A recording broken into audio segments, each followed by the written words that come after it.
From BBC Learning English, this is Learning English from the News, our podcast about the news headlines. In this programme, hostages released in Gaza ceasefire agreement.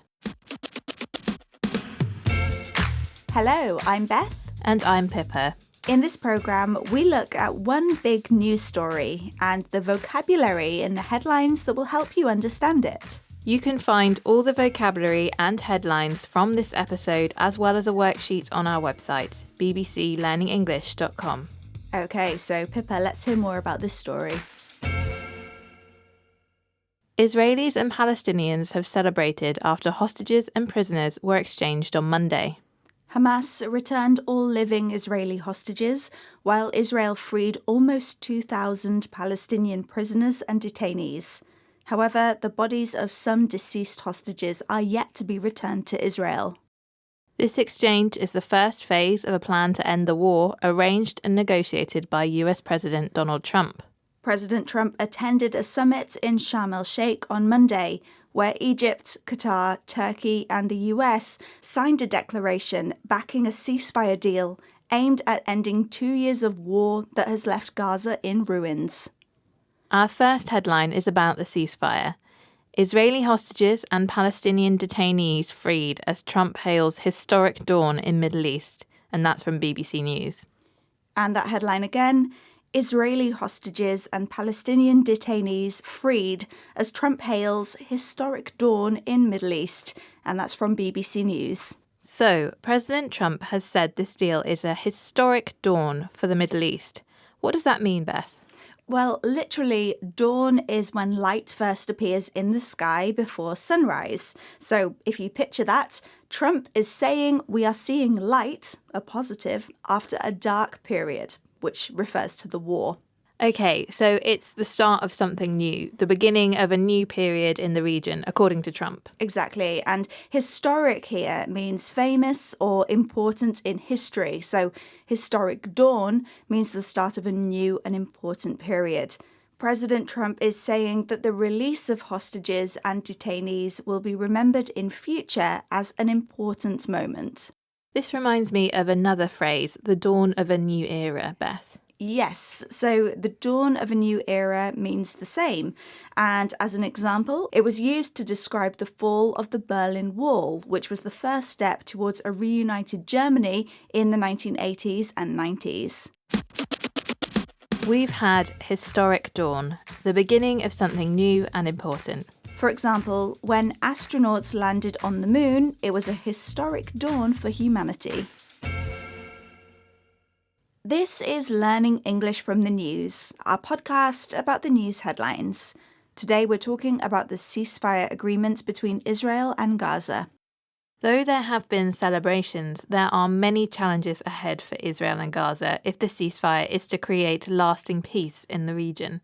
And according to President Trump, the first phase of his 20-point peace plan is complete, but intense and difficult negotiations and decisions are needed to continue moving forward.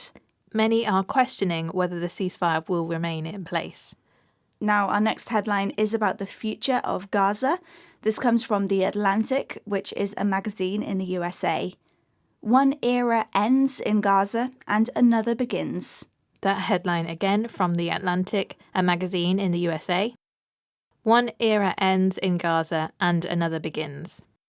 Okay, so this headline says one era, meaning period of time, ends in Gaza and another era begins. Now, this expression in the headline is quite a common phrase in English, isn't it, Pippa? One thing ends and another begins. That's right. The headline says an era has ended, meaning the headline says the fighting has stopped, and a new era or time is beginning, though it's unclear what the future will look like because of the many challenges ahead. So it's a phrase about the end of something and the start of a new opportunity. This phrase generally has a feeling of optimism, the promise of a new beginning. Let's look at other examples where we could use this phrase. Well, we can also use the phrase one thing ends and another begins, replacing thing with chapter, which is a section of a book. If you leave your job and start a new one, for example, you could say one chapter of your life has ended and another is beginning. Or if you have a child, an era ends and another begins. It's the start of something new. We've had one thing ends, another begins. An ending creates space for something new. For example, I can't believe you're moving to Australia. I guess as one era ends, another begins. This is Learning English from the News, our podcast about the news headlines. Today we're talking about the ceasefire between Israel and Gaza. There will be many future challenges in the region. These include how much and how long it'll take for Israeli troops to withdraw from Gaza, the removal of weapons from Hamas, and how the Gaza Strip will be governed. Hamas has previously said it would not remove its weapons unless a Palestinian state was established, and it has rejected the idea of Gaza being ruled by any foreign government. The next headline comes from an article about the challenges that lie ahead. This comes from The New Statesman, which is a British magazine. Trump's hostage deal was the easy part. That headline again from The New Statesman, a British magazine. Trump's hostage deal was the easy part. Okay, so Pippa, this headline mentions that the hostage deal was the easy part. We know easy and part, so what can you tell us? Well, the easy part means the part of a task or situation that is simpler, that doesn't need much effort or isn't that difficult to do. However, it also suggests that there's another part, often the next part, which will be difficult or less manageable. So the easy part is the simpler part of a larger challenge. This headline is saying that the hostage deal was easy in comparison to the next stages, which will be much harder. Just a note, the headline isn't saying the ceasefire agreement was easy to achieve, just that it was easier than the next negotiations will be. Exactly. There are many challenges ahead in the Middle East. The more difficult part is next. How else can we use the easy part, Beth? Well, we can use it for a range of topics in everyday speech. So, for example, you might pass an interview to get into university, but now you have to study hard to actually earn your degree. The interview was the easy part. We've had the easy part, the simplest part of a larger challenge. For example, starting the company was the easy part. Now I've got to make a profit. That's it for this episode of Learning English from the News. We'll be back next week with another news story.